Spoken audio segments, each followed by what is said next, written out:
Hello, everyone. This is Aida, and on behalf of Foursquare and Foursquare Research, which is now a part of S&P Global Market Intelligence, I would like to welcome you and say thank you for attending today's webinar titled Driving Competitive Differentiation with Location Intelligence. Just a few quick housekeeping items before we get started. To ask a question, simply type it in the question box on your screen. We will get to as many as we can during the Q&A session. The presentation slides are available for download in the resources section in the call. And finally, the on-demand version of this webinar will be available shortly after the live event concludes. We welcome our speakers today, and with that, I'll pass it to Cheryl for introductions. Thank you very much. And we're really excited here to talk about the topic around location intelligence. I am an industry analyst. I've been in the industry for over 2 decades. My background is very much around data-driven experiences. So how to make sure that we're using data to improve the overall experience or using data for a competitive advantage or increasing revenue. And so we're really glad to be joined here for a topic as it relates to where we're taking location intelligence in the financial services market, which is an extremely important topic at S&P Global, but also here for customer experience and commerce research. And I want to introduce you to my co-presenter, Ariel. And Ariel, you can give yourself an introduction. Hi, everyone. Thank you for joining us here today. I'm Ariel Eck, and I lead B2B marketing here at Foursquare, the leading geospatial technology platform. And I've been with the company almost 6 years now and really passionate about location intelligence and excited to dive in today with Cheryl. Yeah, I know, it's fabulous because a lot of people think Foursquare is this consumer organization and has a lot of great use cases on B2B. We've had webinars in the past on how real estate organizations are using it, and now we're here to talk about financial services organization. And where we're going to go today is about how this industry can really use location intelligence to stand out. Again, in this whole data-driven experience world, what are businesses doing that can really help them succeed? We are going to go over about how digitally driven organizations are really potentially leapfrogging others and standing out from the competition by using some of this data in a different approach. But we're also going to say, what's going on with the challenges and how are you going to approach some of these use cases for location intelligence. And I do want everyone to realize that we are going to have a Q&A. So please make sure that throughout the deck and throughout the presentation, if you have a question on a particular data point or a use case, please put that in so that you don't forget, and we will get to them at the end. And we'll try to get to all your questions. And at this point, what I'm going to do is just jump right into it with, well, you've come here to learn about location intelligence. And the real question is, what is location intelligence? And so it's really all about using geospatial data, as Ariel talked about. And it's about using that mapping technology in a combination with other data, right? So a lot of our data-driven experiences around bringing lots of different data together, internal data, different data sets, so that you're able to improve processes and decision-making. And so this is really where I would, love to bring in Ariel to go a little bit more about how Foursquare is really bringing in location and where it becomes clearer on how these use cases are and the role of Foursquare. Yeah, absolutely. So organizations across nearly every industry can benefit from a deeper understanding of places and movement between those places. And so questions around location intelligence pop up on a daily basis because decisions around things like staffing or supply chain optimization and site selection are all deeply linked with movement trends. For those of you who aren't as familiar with Foursquare, Foursquare is the leading geospatial technology platform. And so we've always been in the business of deeply understanding movement in places and using technology to understand where things are and how people move throughout the world. Our tech stack helps businesses use location to make more informed decisions and ultimately to drive success. Our flexible building blocks include quality location intelligence that's grounded in first-party data, as well as trusted tools such as SDKs, APIs, interfaces, and dashboards. And so we were really excited to collaborate with 451 Research in this project to really dig into the potential of location intelligence to drive competitive differentiation with a double click into the financial services industry in particular, as an industry that's really leading the way in terms of capturing value from location intelligence. So I'll pass it back to Cheryl. Yeah. Yeah, it's absolutely valid. A lot of people don't understand the value of location and location data in general, and how this can really play out and how they can improve their data-driven decision makings, and why financial services firms are relying on more of this location intelligence. And a lot of different industries, but financial services are really struggling to become much more data-driven, right? So with respect to this global economy and how we're really trying to pull out and really leverage a lot of the assets that we have, exactly as Ariel was talking about, we just came out of supply chain issues. We have mass layoffs, there's inflation.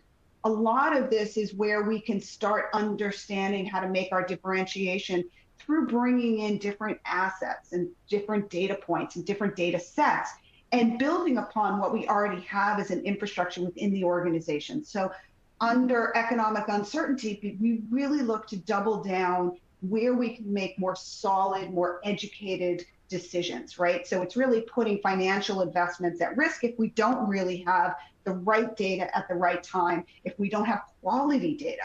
And this is where technology really has been a viable solution, especially in financial services firms looking to put more confidence in a lot of their decision. They use things like predictive modeling tools, they have contingency tools, they look at things like where businesses are going and where investments are playing out through a lot of different location data. They're able to understand where the risk and reward is coming out. And that's where location data really, the geospatial data, not just location like zip code, the accurate real-time data and movement of that data is what's really important. So the financial services as a firm has really started to look to some of these new data sets to augment what they're already doing today to improve their performance. And so when we take a look, though, what I love to do is look at personas and not just look at financial services as a whole. And so what we did with a lot of the research is we take an attitude of digitally driven organizations and what they're doing better. And we did this within the financial services area and how they're investing in location. So broader technical acceptance, right? If you take a look at what digitally driven is, we look at things like they have a formal strategy for digital transformation. That has been growing over time. So where historically digitally driven organizations might have been not quite half the sample, it would have been a quarter of the sample as compared to others that are digitally delayed. But over the past couple of years, we've seen an acceleration of digitally driven organizations, primarily because the improvement of digital transformation strategies moving into more formal adoptions, and the fact that they're early adopters of technology. So that's where we get to digitally driven. Digitally delays are ones that, they're not quite early adopters of technologies. They might not have formal strategies for digital transformation. They're a little bit more pragmatic, and there's nothing wrong with that. But you have to understand, let's look at what digitally driven organizations are doing that digitally delayed might not be, and is there different result from this persona group? And so for these companies, data is a powerful thing. This is where they really are. So 91% of digitally driven organizations have a data-driven process also. So it's not just about transformation from a digital standpoint, it's to be more data-driven, as compared to only 16% of digitally delayed actually have a formal strategy to become more data-driven. A huge differentiation in the market. So we really have to understand, what are these digitally driven organizations doing differently than their digital delayed counterparts, and how are they going to leapfrog potentially their competition with making the right decisions, with understanding real-time performance, and doing things that are a little bit more creative and real-time that these delayed ones can't. And then when we look at other things, like 79% stated that location intelligence was a high strategic focus. So we're going to look at what they're doing as a high strategic focus as compared to half of them that were digitally delayed. 39% said it was a strategic focus, but if you look at the gap, they're kind of on the edge. So we have to show them and lead to them how they can become more stronger by using some of this data as a competitive advantage and lead the market with their insights and being much more data driven, because that's what it's all about. And so when we look at this, location intelligence does offer a competitive advantage. So 4 and 5, roughly the 79% of digitally driven organizations state that location intelligence is highly strategic. They're really using it to drive significant competitive differentiation, which is really all about being data driven. Now, if we take a look at also the executive, a lot of what we need to do is that it has to be top down, right? So what is the outcome? Where are they spending? Are they allocating a lot of their strategic dollars to getting this done? And 84% of financial service executives, the leaders of the company, are expecting to increase spend on location intelligence over this next 2 years. And so that's really important because this high percentage suggests that this technology is really proven to continuously be successful, and it has an adoption that these firms can use again to remain competitive. And so, Ariel, when we talk about spending here, can you really expand on what you're really seeing from Foursquare's standpoint to justify some of this differentiation? Yeah, absolutely. At Foursquare, we are seeing businesses increase their spend on location technology already today and anticipate that this level of investment will accelerate in the coming years because location intelligence really drives competitive differentiation and ultimately business value for our customers. But this might come as a surprise given the current macroeconomic environment. The first instinct during economic turbulence is often to cut costs and to play it safe.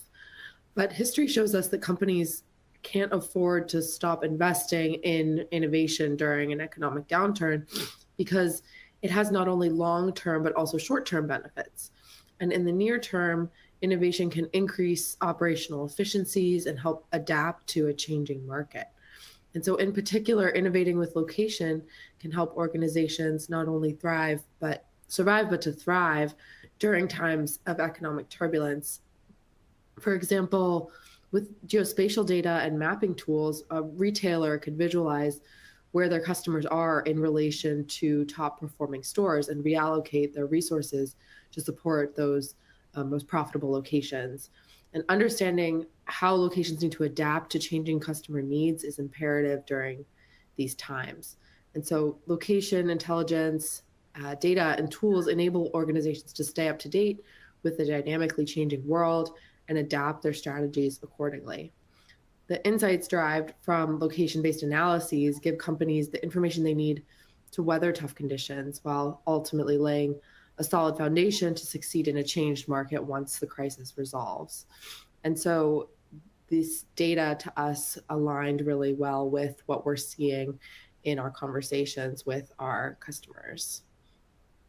So exactly, and the fact that the retailers are using a lot of that foot traffic, well, the financial firms are also using that same foot traffic to understand which retailers are actually they should be investing in, right? So that's an example of a use case that we're actually going to talk about coming up. But again, why we're seeing how this competitive differentiation based on data and why an increasing spend is so critically important. And so as we shift to understand where and how we're using a lot of this data, what I want to point out is we did a lot of due diligence. We spoke to investment strategies and financial firms. We had over 100 different interviews that we were doing here to just understand what was holding them back, where were they trying to go, and what was the nuanced benefits that they were getting. And one of the things we have here is that this executive, this investment strategist was really using the location as a data set, right? They were bringing it in, they were using the API, they were pulling it forward, and they were using data sets to analyze these tools. They were making better visualizations that were more meaningful into their data. And that gave them the way to identify a lot of these opportunities. And so this was a specific call out from one of the interviews that we had that they specifically stated that location data as this data set was actually incredibly important here. And we're going to sprinkle some of these nuance endorsements from a lot of the financial services firms that we spoke to or interviewed during this paper. And so when we look at this, and we look at what financial firms are doing for the broader use of this, it's really important to understand to support where we're trying to go. So enabling financial services through what I would say location intelligence is really important, because what they're doing is they're using location data in their workflows. That was the point of the stat before. They're using it to improve their processes. And they're using it to make sure that they have this consistent way to know that they're judging their models properly. So they're using location data in their workflows, in their processes, in their models. They're 71% are already using it in some form of point of interest way. They're using it in those models. 77% are in the planning stages or have deployed to be much more data-driven use of technology. And again, 81% are using the consumer data as behavioral data to understand what's going to be most beneficial to the type of location data that they're looking for in the next 3 to 5 years. And so when we do get a sense of where we're trying to go, more than 80% of these respondents, not a stat that's on here, are really about determining how to use the data, where to place bets on their money. And these financial services firms are really looking to use the data to detect areas of risk and opportunity. That's really a summarized way of looking at it. It's they just want to make sure that they otherwise didn't miss something that would have gone unnoticed before. And that's the overall goal of really being more data driven. So when we look at a lot of the use cases, it's driving value, right? This is another one where we're talking about 76% of the organizations are integrating location data into their workflows to increase the ROI and their performance. So many financial service firms are really already seeing measurable results with a lot of this. They are gradually allowed to understand and increase their investment performance because they're using more data that's quality, it's in real time. They're allowing better geospatial context into how they're measuring and understanding their investment decision making. And so when we look at this, it really is the way to improve the overall performance of that decision making. And so that's where, 91% agree. But when we look at this, it really does become clearer. And as we said earlier, the retail industry in particular is no stranger to this. So we're looking to understand how the financial services industry can also employ similar ways to really use that same result, but in a different type of a use case. And so we are seeing a lot of high value to this. And this is just to reiterate how these respondents to the survey talked about location intelligence actually improving ROI. And so no one's really having, only a handful were having, some negative nature, or like 17% that they had no change in ROI. But look to the green, right? So nearly 32% said that location intelligence had accounted for an ROI increase of 11% or higher, right? That's huge. In this day and age where we're really trying to have some strategic difference and we're really trying to cut costs, what we don't want to do is cut to the bone so that we can't improve what we're doing today from either an efficiency or an effectiveness standpoint. And if 32% are saying that 11% improvement is huge, right? Now we look at 11 to 15%, that's another 20%. And then another 5% was even 20% higher. So if we look at ROI and then we look at this 11% improvement, right? That beats the 10% year-over-year rate of the S&P index that we follow, right? So at S&P, we have index over index over index. So we're constantly looking to understand how we can then benchmark performance. And let me tell you, this ROI performance is absolutely substantial to the way we can do it. So to highlight some areas, we're looking at things like new growth. Financial services firms can leverage things like real world guidance. They understand where they're getting their returns. They're also making judgment calls on where they can put their capital, right? So showing stronger performance can know we're going to be consistently seeing that there's promising ways that we can invest here.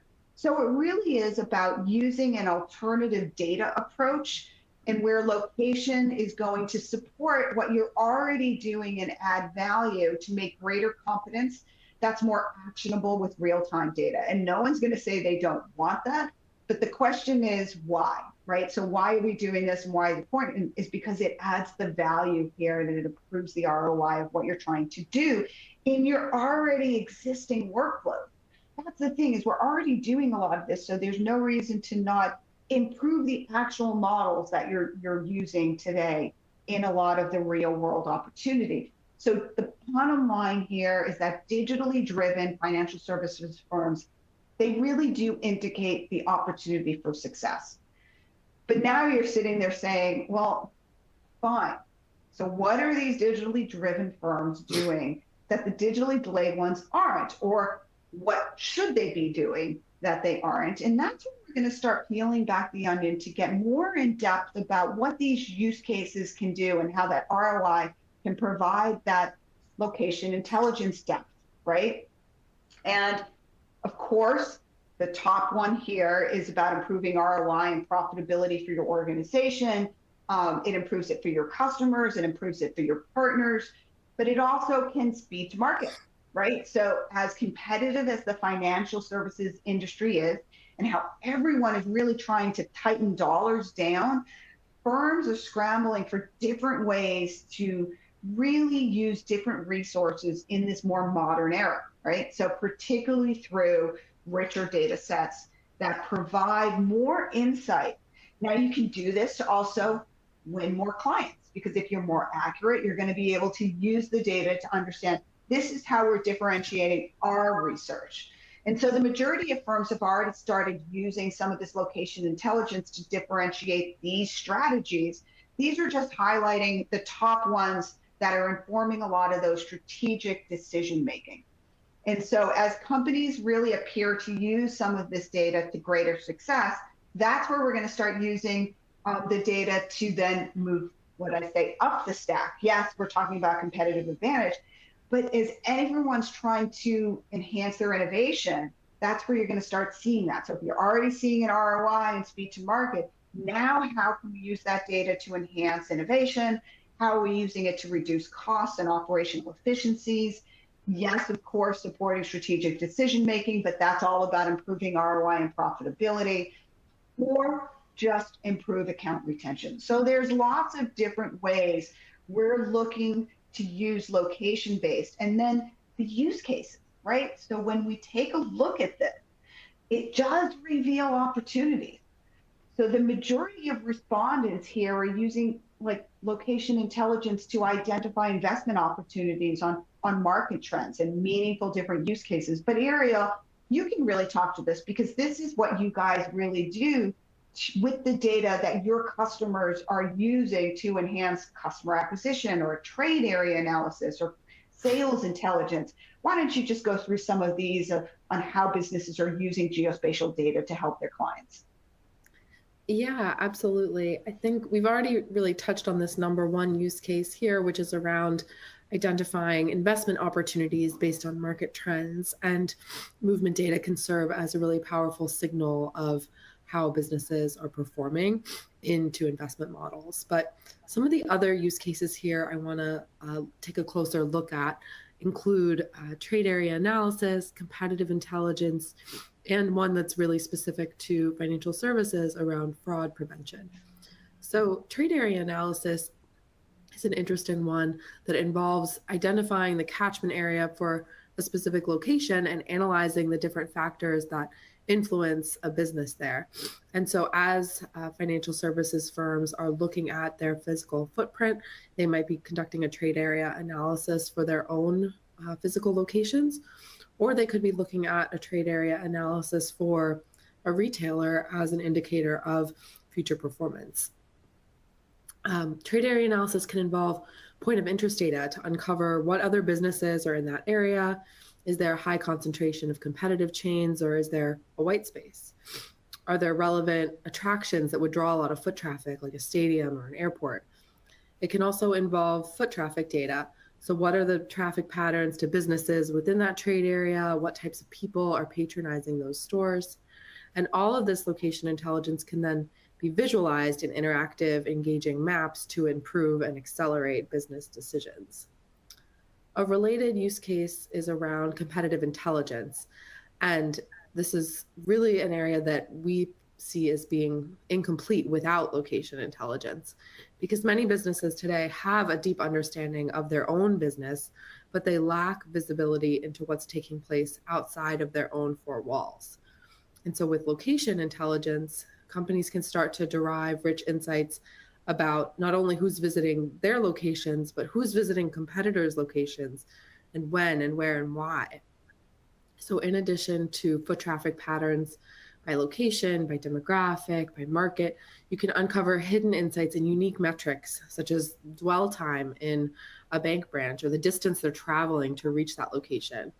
And by tracking those changes over time, these businesses can keep their finger on the pulse of the landscape and identify opportunities to gain a competitive edge. The third interesting use case that I wanted to touch on for location that's specific to financial services around fraud detection. And we have a great example of this. We work with one of the Fortune 500 financial services companies is using our places data to help better engage customers and reduce their support costs. And so they're trusting Foursquare's global places data to match, cleanse, and enrich their transaction data at scale. And so by joining Foursquare's point of interest data with existing merchant data, they can meaningfully improve the data quality across their enterprise, and that enables their elite fraud detection services. And so this ultimately helps them drive better customer engagement and retention and reduces the customer support costs that are required to detect fraud. In addition to working with banks directly, we're also working with platforms who enable those banks to clean, enrich, and activate payments data like Entropy. And so with our POI data, companies like Entropy are able to instantly query and fetch and associate information about merchants and POIs with transactions. And they choose to work with Foursquare because we have the largest and most accurate merchant database with superior freshness, coverage, and precision. And so with our data, these companies are able to explore the intersection of online and offline behaviors and better serve their customers. So across all these different use cases, we are seeing really innovative applications of geospatial technology that are driving those business results and that really impressive ROI that Cheryl mentioned. Absolutely. So it really is all about using new signals and new ways to improve your overall data sets, whether it's from a local competitor and understanding whether their revenue is going down or their dwindling sales are going down due to different foot traffic. Different weather changes can actually bring in things that you can bring in geospatial data and empowering that with personalized communications. There's all different ways that you can use location cues, whether it be embedded in models or handed into people for more human decision making. And so that's really where it does come into play. And so when we do this, location data is about giving us the correct information, right information, the insights that's much more accurate. And this was from a data sourcing executive at a financial services firm. So again, different ways to really use snippets of information to improve the overall use of the existing processes, or think of new ways and new use cases that add additional opportunities for success. And so when we do look at this, everyone always says, yeah, this is great, but we still have some challenges. We're still looking to understand key challenges with some of these location data, and I will go through some of that, right? So when we do understand how we're going to overcome some of these challenges and where it's trying to go, we like to understand that it does rely on the fact that we need these new data sets, right? It's competitive pressure to improve what we're doing today. So before we get into some of the problems, I do want to state that 81% of respondents really believe that investing in these new data sets are going to help them keep up with rising pressures in the market. But it's also about financial services firms that are just relying on this outdated stack, the tools for business decision making. And the top of mind issue is really about data quality. And so that's really where, if we get to what we're trying to do with data quality, the current economic environment needs to make sure that we're really improving it. So my data shows that no matter what organization is really trying to address here, whether it's retail or financial services or even high tech or any organization, they're really struggling with data quality. They're struggling with the ability to bring in new data. They want to make sure that they're doing it accurately and effectively. They want to make sure that they're managing data privacy and compliance mandates appropriately. There's a lot of organizations that are really restricting the data with different data constraints, and we have to go beyond that to make sure that we're using the right data at the right time. And so when we're doing that, it is about integrating a lot of different data sets, and that can require new skill sets, new ways of looking at the data. We need to be able to scale the data. We need to be able to make sure we can visualize the data better. So in-house obstacles are really here about making sure that we can improve data quality. And that's really important. And the one thing I do want to turn over to Ariel to understand that is this data set can actually help with a lot of this. It can help with data quality issues. It can help with integrating and accessing new sources. It can scale your data. It can augment your data and make it more actionable. So there are ways to turn around some of these challenges into opportunities. So Ariel, you're seeing some examples from your clients that are really struggling with a lot of these challenges. Yeah, absolutely. So many organizations, the majority, are not using location intelligence to the full potential that they could be. And this is because they face these challenges. And so what we're looking to do is help our customers find the right provider who can help them overcome these challenges. Data quality, as Cheryl mentioned, is the number one challenge. And at Foursquare, we care really deeply about data quality, but getting geospatial data right is really hard. And so we're investing tremendous resources into making our data useful to customers. And we are the industry's leading experts in geospatial data. And so we're committed to continually improving data quality over time. We think about data quality in terms of both accuracy as well as scale. And so accuracy requires correctness as well as data freshness in a constant, ever-changing world.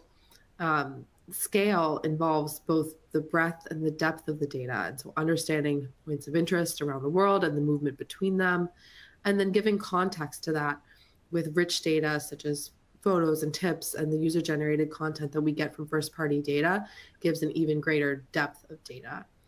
We also think about quality encompassing things like compatibility or the ability to join and integrate location data with other data sets. And so by adding, attributes to our data, such as store ID, we're able to help facilitate and help our customers more easily join our data with other data sets, whether that's weather data, transaction data, to more easily derive those actionable insights. I want to talk about also the number two challenge faced with customers with location today is around privacy and compliance. And this is particularly relevant today as the entire landscape in the US is becoming more like the EU with the adoption of GDPR-like levels of consent. And so at Foursquare, we're deeply committed to putting privacy first. As pioneers in location technology, we know it's our duty to handle location data in a transparent, compliant, and ethical manner. And so we give consumers control over the information collected from them. And we're responsible in the collection and the use of location data. So we put privacy first by providing clear consent, clear notice, requiring opt-in consent, securing data, honoring privacy rights, and building customer trust in our ability to support their privacy needs. We embed privacy protecting features that go above and beyond the legal and regulatory requirements and industry accepted standards to really help future-proof your business.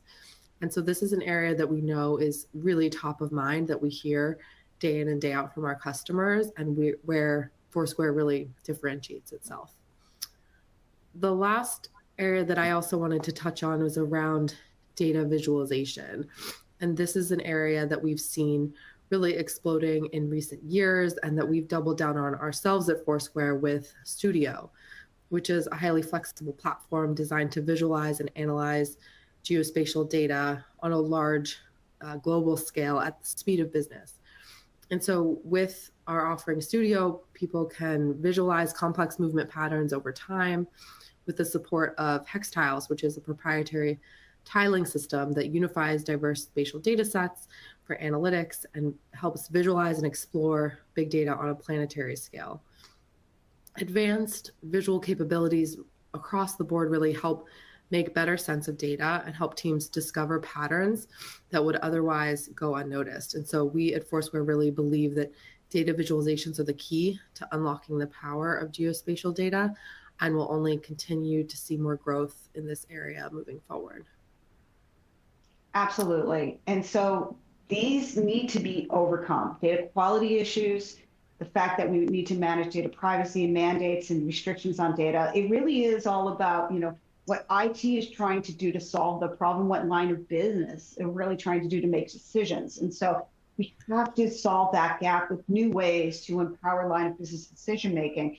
And the data-driven side of it really needs to be opened up. They need to make it much more actionable.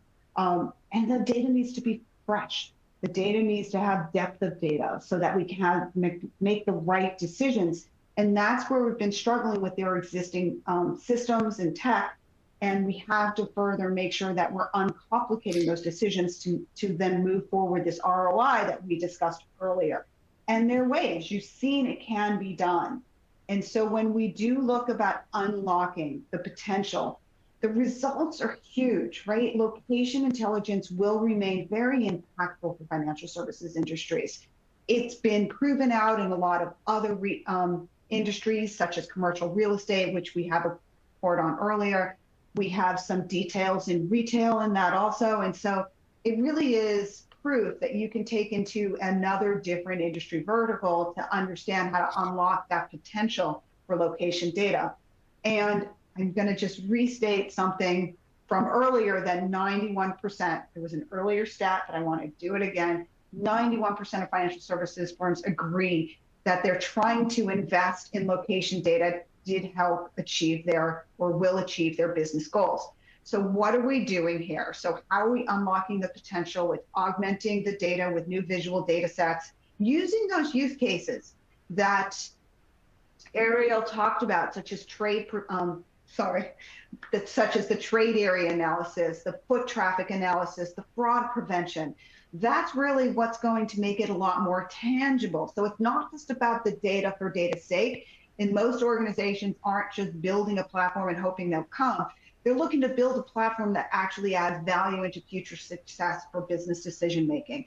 And so that's where becoming more data driven can really show a noticeable ROI from the use of location data. The fact that digitally driven organizations are truly using it as an indicator that these trends add value. So that's the one thing I want to point out, is these personas are really worthwhile. And just so you know, that persona around digitally driven has proven out in multiple different industries and multiple different studies. So it's not just here. I use this continually to understand different maturity levels, different customer experience levels. And if you want any more research around that to support the use of some of these personas, please reach out, because the technically savvy firms are what's going to really be an indicator of the future. And so if you can tell anything, I just want to make sure that you guys understand that that's where the ROI is going to come from. And I just want to support the questions here. We're going to come to a conclusion soon.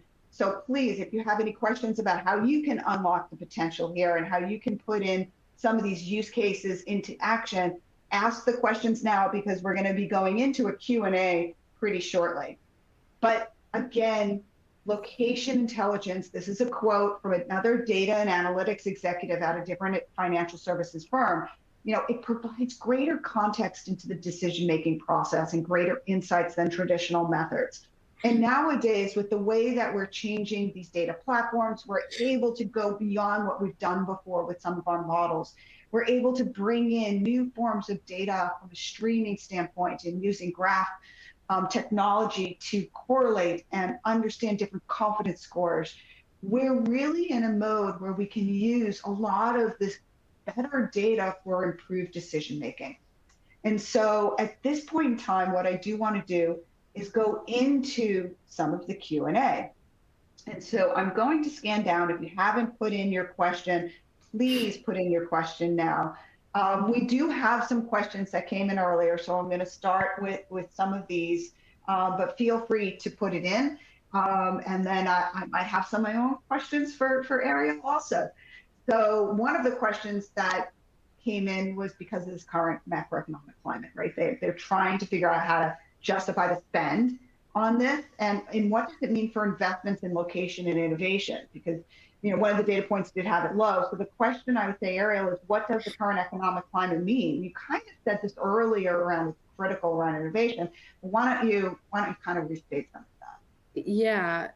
Yeah, absolutely. I think that it's interesting because, as I mentioned, during these types of times, typically the instinct is to sort of throttle back your spend on technology and innovation. But what we're really seeing is just the opposite, and that businesses need this type of data now more than ever before in order to make smarter decisions, in order to reduce operational costs and to be more efficient, and to identify those opportunities for both short-term and long-term growth. So diving into more specific examples of this, you can think about something like site selection.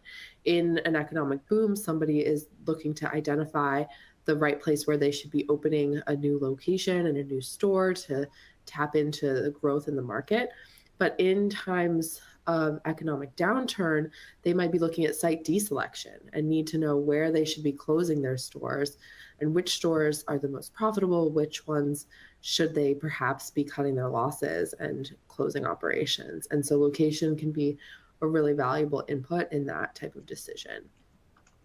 So I think that in other cases, things like competitive intelligence, understanding who's stealing share, why their business might be going down, to really rely on actual observed empirical evidence of that versus anecdotes and hypotheses, can be really important to strategic business decisions. So competitive intelligence is more important than ever now. Location for site selection, more important than ever now. Supply chain optimization, all of these things become even more critical when you need to really be accounting for every dollar. Absolutely. We do have another question, and it has to do with the adoption of location intelligence within financial services compared to other sectors, such as commercial real estate, I would say retail or others. Why don't you answer the one on location intelligence, and then I can give a sense of different industry verticals too, in a broader sense.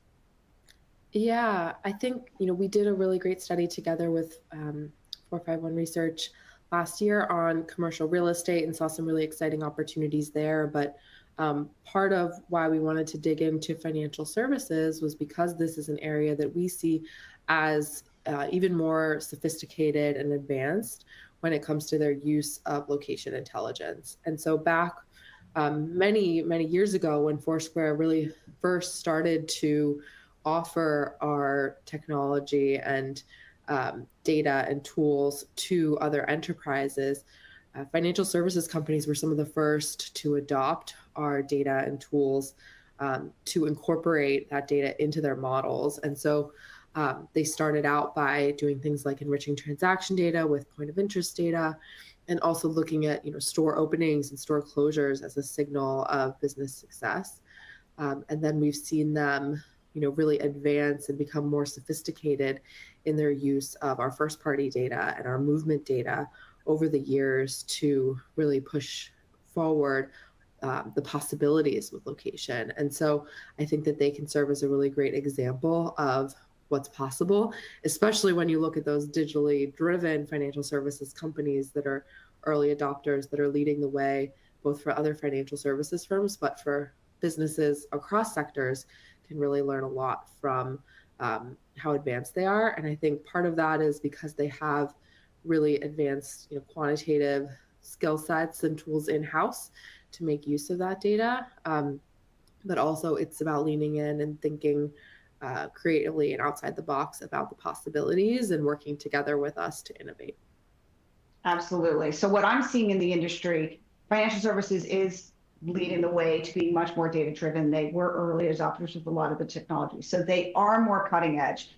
I would say that high tech manufacturing was another one, not high tech manufacturing, high tech software is pretty cutting edge, but the financial services market really understands the value of their first party data, especially as we're looking to enhance first party data and then make that and augment that with quality data. We're no longer going to have these data driven cookie analysis. So we want to make sure that we're using decisions based on truly strong data that you can trust, that is in real time, that can really improve models. So as financial services starts using a lot more intelligence models, we're seeing them easily adopt new ways to augment those models, change their confidence scores, really improve what I would call their enterprise-wide data platform strategies for financial decision making. And so the financial services organizations are an industry that is more cutting edge. And so they are looking for ways to make sure they either maintain that or create a competitive advantage against their competitors. And so that's where they are looking to really use a lot of first party and their third party data sources for it. And listen to that Boston accent, sorry, RT. Is there a question that did come in that I do want to make sure is, Ariel, I know you can help this, is how does it really improve the data quality and data freshness? Why don't you just review that one more time on the value that you really can to improve the overall existing data and the existing data models there? So how are we continuing to improve? Yeah, so location data can really, I'm just going to dive down into, because it drives me nuts that people are really struggling with data quality today. And I just want to make sure that they do understand how this works. So. Yeah, absolutely. So in terms of point of interest data, we think about data quality in terms of getting data from many different sources, whether that be crawling different store locators websites, but then also incorporating input from our first party users in order to feed that sort of ground truth validation of where a location is, and to build up that context that I mentioned before. So that depth of data, understanding if a place is known for great lattes or has parking available and things like that, really add to the richness of the data that's available.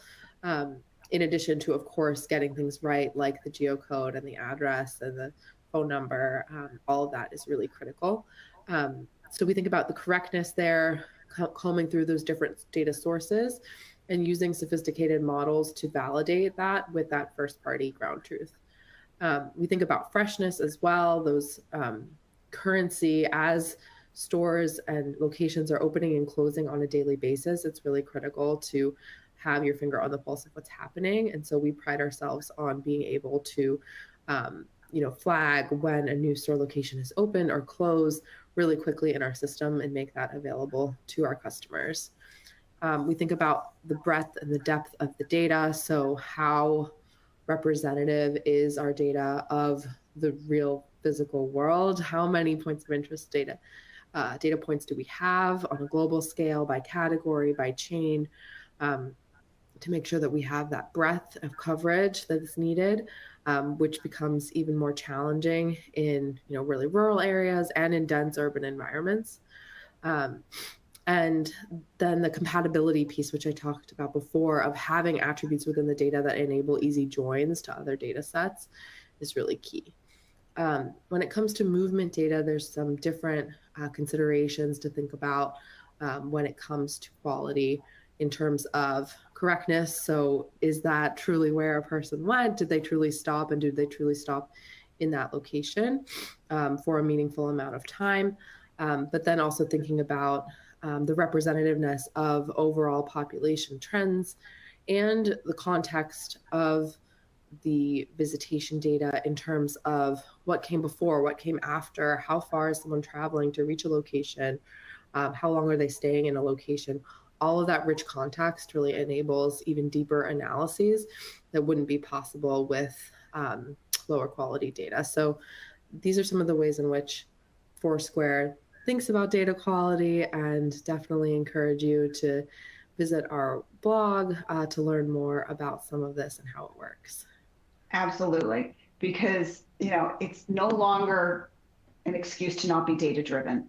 So when we look at how to use new ways of, especially in a financial services organization where you do have the foundation to really use some new data in a very competitive way, the fact that we have the ROI data, the fact that we've got a lot of digitally driven organizations stating how important it is to be data driven, that's really the summary of what we're really trying to pull here. So if there's any other questions, feel free to contact us. At this point in time, we are going to, we don't have any more questions. So if there are ones that you want to think about later and just send it our way, here's our contact information. Feel free to absolutely reach out to Foursquare. Email us, you'll get the report that we're trying to get off to you guys. And so really want to thank Ariel for sharing her insight on how to ensure that businesses are much more data driven with new and unique use cases and way to improve our data quality and data freshness and data timeliness, because that's what everyone's struggling with today. So thank you very much for your time. Ariel, any last thoughts? No, thank you everyone for joining us today. I'm excited to continue the conversation. So please feel free to reach out, and thank you. Have a wonderful day. Thank you for attending. And there will be recording. Ida, take it away. Thank you, Cheryl, and thank you, Ariel. That concludes our webinar for today. As a reminder, the on-demand version of this event will be available shortly. On behalf of Foursquare and Corporate One Research, thank you for attending and have a great day.